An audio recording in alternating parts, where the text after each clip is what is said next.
الحمد لله رب العالمين.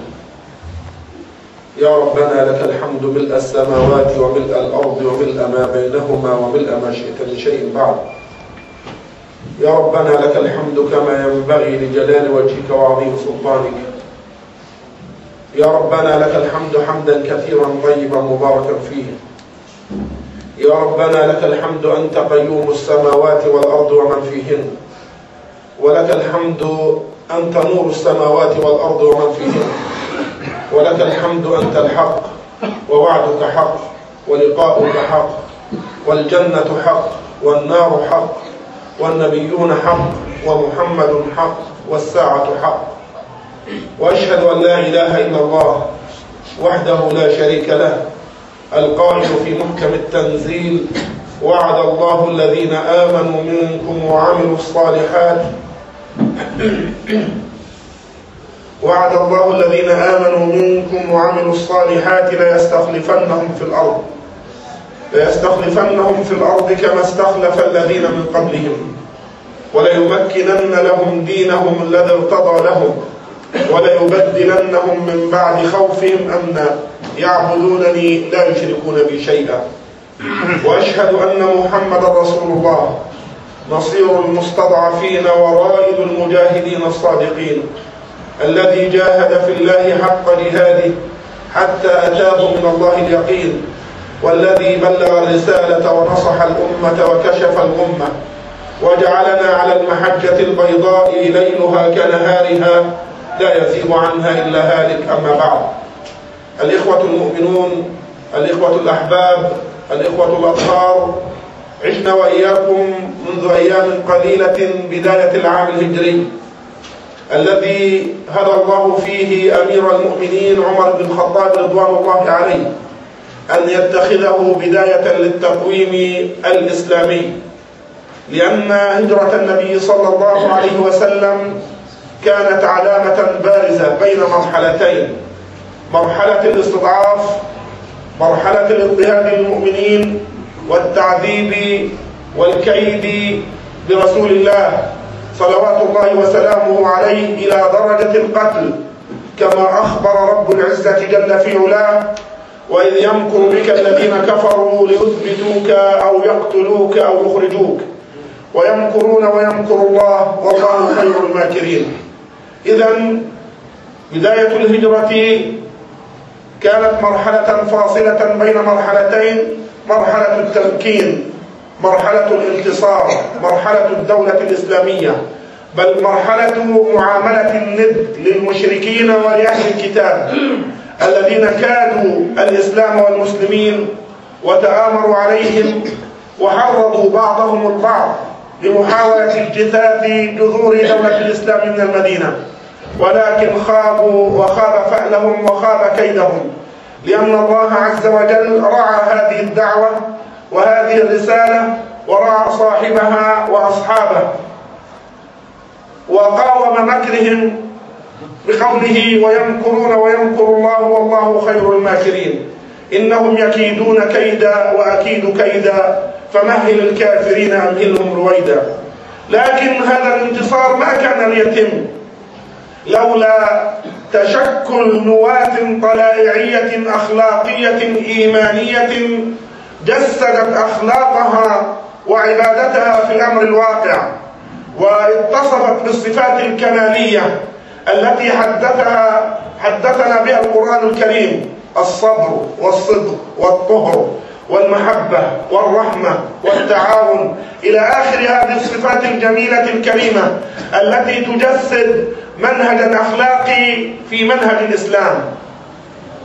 انتصر المسلمون في عدة غزوات، وكانت بدايتها معركة بدر، ثم معركة أحد، ثم رد الكيد في غزوة الأحزاب، ثم اجتثاث معالم الجاهلية والكيد من يهود بني النضير وبني قينقاع وبني قريظة، والغنائم التي كسبها المسلمون أوصى رب العزة جل في علاه بأن توزع على المسلمين لصدقهم ولواقع حالهم وبداية كانت غزوة بني النضير التي غنم منها المسلمون مغانم كثيرة ذكرتها سورة الأحزاب، والمغانم هذه وزعها رب العزة بقوله: للفقراء المهاجرين الذين أخرجوا من ديارهم وأموالهم يبتغون فضلا من الله ورضوانا وينصرون الله ورسوله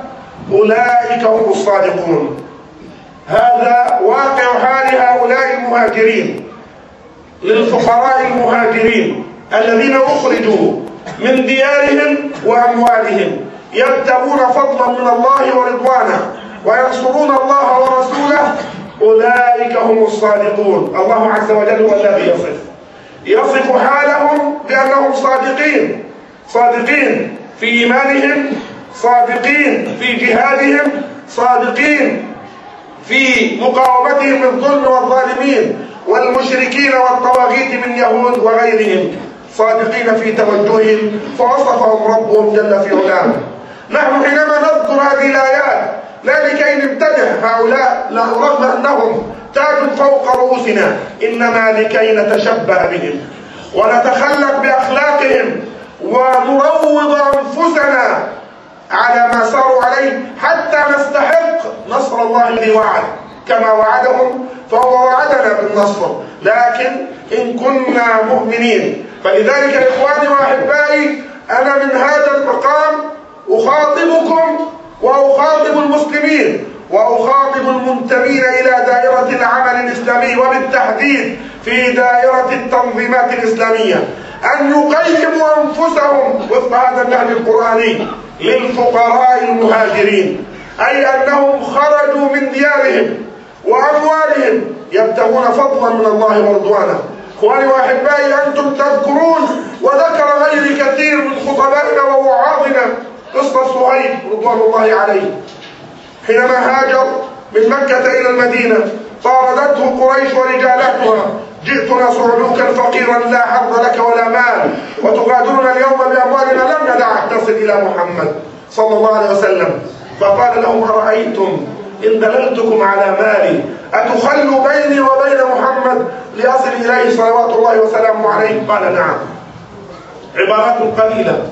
مال، نحن اليوم نقتتل على المال، بعضنا في منصب، في رئاسة، في وزارة، في مكتب، في تنظيم، في مال، المال لديه أعز إليه من دينه، يبيع دينه بعرض من المال غير آبه بما ينتظره من يوم الحساب. يقول: يوم الحساب افرجها الله. أما هو فهو يجسد طابع الجشع في حياة الإنسان، وإنه لحب الخير لشديد. لحب الخير لشديد، نعم، ليس عيبا أن نحب الخير، لكن من طريق الحلال. أما من طريق الحرام، من استغلال المنصب والنفوذ والموقع، فهذا جرم وحرام. انظر إلى صهيب رضوان الله عليه: أرأيتم إن دللتكم على مالي أتخلوا بيني وبين الوصول إلى محمد صلوات الله وسلامه عليه؟ قالوا: نعم. قال لهم: مالي في المنطقة الفلانية. فصدقوه، لأنهم يعرفون أن المؤمن صادق ولا يكذب. المشركون يعرفون، لكننا اليوم للأسف في دائرة الإسلام بدنا لا نثق في بعضنا البعض، رغم أن البعض منا في منصب حساس وقيادي لكثرة ما عهدنا عليه من كذب بدنا لا نثق في كلامه. إخواني وأحبائي، نحن اليوم مطالبين أن نتخلق بأخلاق القرآن، أن نصدق في حديثنا، في مواعيدنا، في كلماتنا، في التزاماتنا، في تعهداتنا. أرأيتم إن دللتكم على مالي أتخلوا بيني وبين محمد؟ قالوا: نعم. قال: مالي في المنطقة الفلانية. فعادوا أدراجهم وأخذوا المال، وواصل صهيب رضوان الله عليه في مسيره إلى أن وصل إلى رسول الله صلوات الله وسلامه عليه، فاستقبله متهللا قبل أن يقص عليه قصته، فقال له رسول الله: ربح البيع أبا يحيى. ربح البيع أبا يحيى. لما؟ بيع، نعم، إنها تجارة. إن الله اشترى من المؤمنين أنفسهم وأموالهم بأن لهم الجنة. يا أيها الذين آمنوا هل أدلكم على تجارة تنجيكم من عذاب أليم؟ حينما تبيع الدنيا بالمال، بالأطيان، بالكراسي، بالمناصب، تبيعها لله عز وجل، قوله ربح البيع أبا يحيى إنها كلمة موجهة إليكم للفقراء المهاجرين الذين أخرجوا من ديارهم وأموالهم. انظروا إلى قصة ثانية. أول من هاجر صحابي جليل أبا سلمة رضوان الله عليه. صحابي جليل. هو لما هاجر؟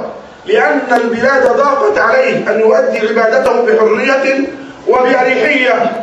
قريش تطارده، قبيلته تطارده، عشيرته يطاردونه، أقرباء المحيطين به يطاردونه، لأنه أحدث دينا غير دين الآباء والأجداد الذين كانوا يعبدون الأصنام اللات والعزى وغيرها من الأصنام التي اتخذوها. إن هي إلا أسماء سميتموها أنتم وآباؤكم ما أنزل الله بها من سلطان.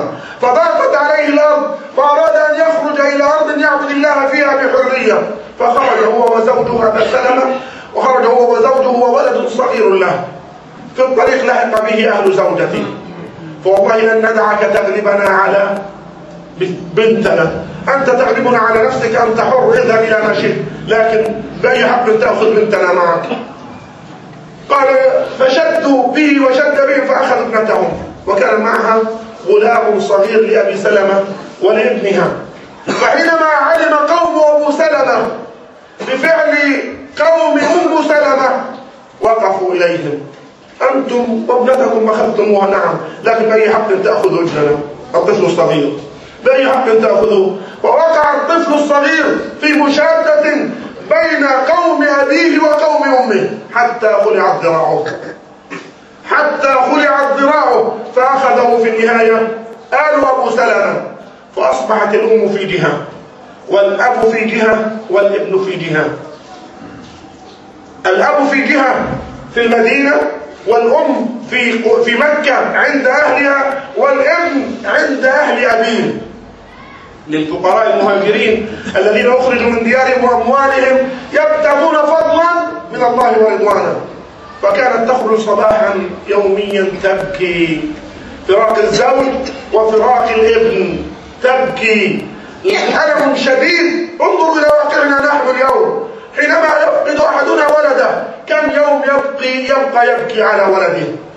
كل صباح يتذكر ولده، هنا كان ينام، هنا كان يرقد، هنا كان يلعب، يتذكر. فهذه المرأة ابنها قريب منها لكنها لا تستطيع أن تصل إليه.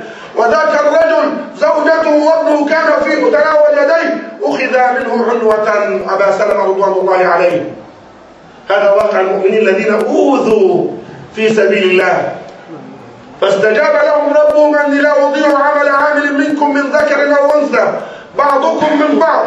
فالذين هاجروا وأخرجوا من ديارهم وأوذوا في سبيلي وقاتلوا وقتلوا لأكفرن عنهم سيئاتهم ولأدخلنهم جنات تجري من تحتها الأنهار. وعد من الله، تكفير للسيئات وإدخال في الجنات. أوذي أبو سلمة رضوان الله عليه. كما أنتم الآن تعيشون حالة الإيذاء الشديد من قبل العدو في النفس والمال والولد، تعيشون حالة الإيذاء، لكن احتسبوا ذلك. إن كنتم تريدون الأجر والثواب احتسبوه عند الله عز وجل، احتسبوه عند الله حتى تنالوا ما وعدكم الله عز وجل، ليكفر عنكم سيئاتكم ويدخلكم جنات تجري من تحتها الأنهار. أبو سلمة هذا نموذج. وقبله كان المسلمون قد هاجروا مرتين إلى الحبشة، لأن مكة ضاقت عليهم. ومن ثم بعد أن وقع النبي صلى الله عليه وسلم بيعة العقبة الأولى وبيعة العقبة الثانية مع الأنصار من الأوس والخزرج، أصبحت المدينة دار أمن وأمان للمسلمين، فبدأوا يهاجروا إليها، حتى كانت هجرة النبي صلى الله عليه وسلم التي اتخذ منها عمر بن الخطاب رضوان الله عليه بداية للتاريخ الإسلامي. عودة إلى الآية القرآنية للفقراء المهاجرين الذين أخرجوا من ديارهم وأموالهم، ماذا يبتغون؟ يبتغون فضلا من الله ورضوانه، فضلا، لا يبحثون عن جاه ولا عن سلطان ولا عن شاشة تلفاز ولا عن فضائيات ولا عن أن يجلسوا بين الناس يشار إليهم بالبنان، هذا من الجهة الفلانية وهذا من التنظيم العلاني وهذا